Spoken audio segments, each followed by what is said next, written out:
Sehari dua ni kita ada dengar ada pergaduhan atau pertengkaran mulut yang berlaku ketika sidang Dewan Undangan Negeri, sidang Dun Melaka. Ahli Dewan Undangan Negeri Adun kita bergaduh sesama sendiri dan saling melemparkan kata-kata kesat. Termasuk kata-kata kesat tu ialah babi. Tapi hari ni kita bukan nak cerita tentang sidang Dun Melaka tu, bukan. Kita nak cerita tentang babi tapi dalam bab politik.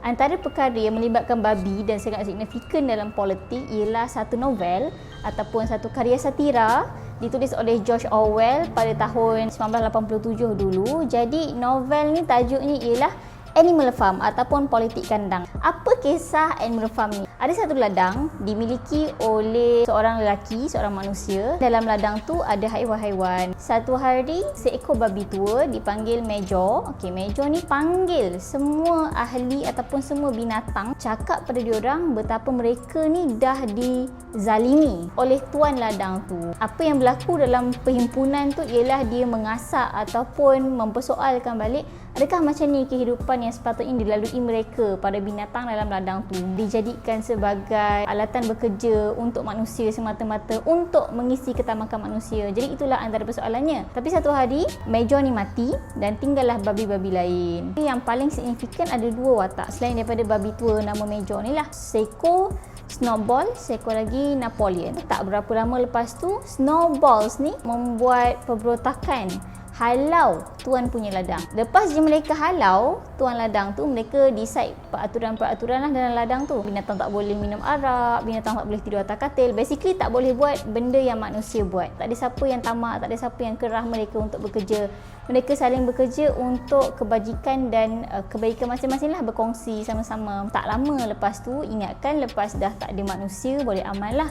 Rupanya mereka silap sebab Snowballs dengan Napoleon ni bergaduh sesama sendiri. Jadi Snowballs dan Napoleon ni ada dua-dua pandangan yang berbeza lah. Napoleon ni usir Snowball daripada ladang tu dengan meletakkan anjing-anjing untuk kejar Snowball ni lah, untuk gigit Snowball ni lah. Start daripada hari tu Napoleon yang lead ladang tu, bukan lagi Snowball. Of course lah, bukan lagi manusia kan. Jadi tak ada manusia, tak ada Snowballs. Nampak macam sama kan, macam tak ada babi seekor je. Tapi sebenarnya haiwan-haiwan yang lain tu selain daripada babi Napoleon dan adik-beradiknya tu bekerja keras, lebih keras lagi berbanding waktu ada Snowballs dulu.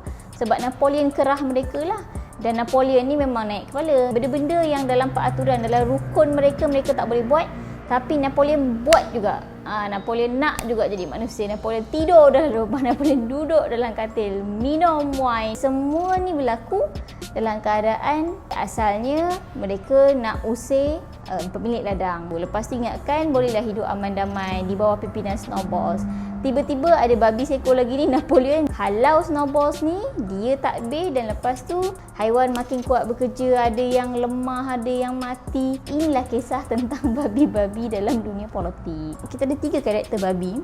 Major tua tu, babi tua tu sangat bagus. Dia mencetuskan persoalan kepada haiwan lain, meletakkan dalam jiwa mereka tu keberanian untuk bangkit, bela diri sendiri. Sangat baguslah. Kemudian Snowballs ni is a good leader actually. Dia memimpin ladang tu, memimpin haiwan-haiwan lain tu. Tapi dia tak perasan lah ada seekor lagi babi lain, iaitu Napoleon, yang sebenarnya nak rampas kuasa dia dan mengakibatkan dia diusir daripada ladang dia sendiri dan daripada kawan-kawan dia sendiri yang dia selamatkan dan jaga sebelum ni. Watak Napoleon pula. Napoleon ni babi yang tamak, dah dapat apa yang sepatutnya dia dapat, apa yang cukup sepatutnya, bebas daripada manusia, bebas daripada kezaliman, tapi dia masih lagi tak cukup, dia nakkan kuasa, jadi diusirlah ketua yang asal tu.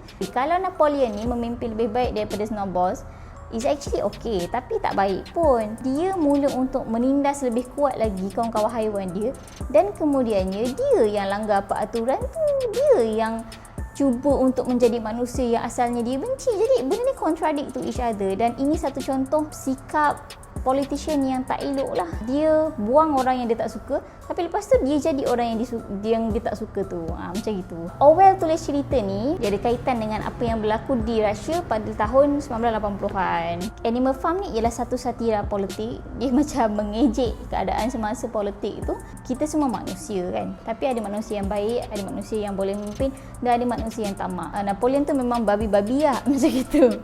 Sebab dia tamak dan dia menjadikan orang lain tertindas sebab dia. In fact, Napoleon ni ada satu pengikut yang sangat setia dengan dia, boxer. Boxer ni kuda. Boxer ni kuat bekerja kan. Jadi ladang tu selalu diuruskan oleh boxer ni lah. Orang ingat kan boxer ni ialah teman rapat Napoleon lah. Boxer pun ingat dia rapat dengan Napoleon. Tapi akhirnya Napoleon ni tikam dia pula. Dah lah tikam snowball tadi, tikam belakang snowball. Tikam belakang boxer ni hantar dia pergi tempat sembelihan. Dia bahkan bekerjasama dengan orang daripada ladang luar. Dia bekerjasama dengan pemilik ladang luar sebab dia nak hantar kawan-kawan dia ni pergi ke tempat sembelihan untuk orang makan lah. Dalam novel Animal Kingdom ni kita belajar tentang 3 babi dan tentang macam mana kita janganlah jadi babi yang teruk, iaitu Napoleon ni. Kalau nak ikut contoh yang baik, bolehlah ikut Snowballs dan Major.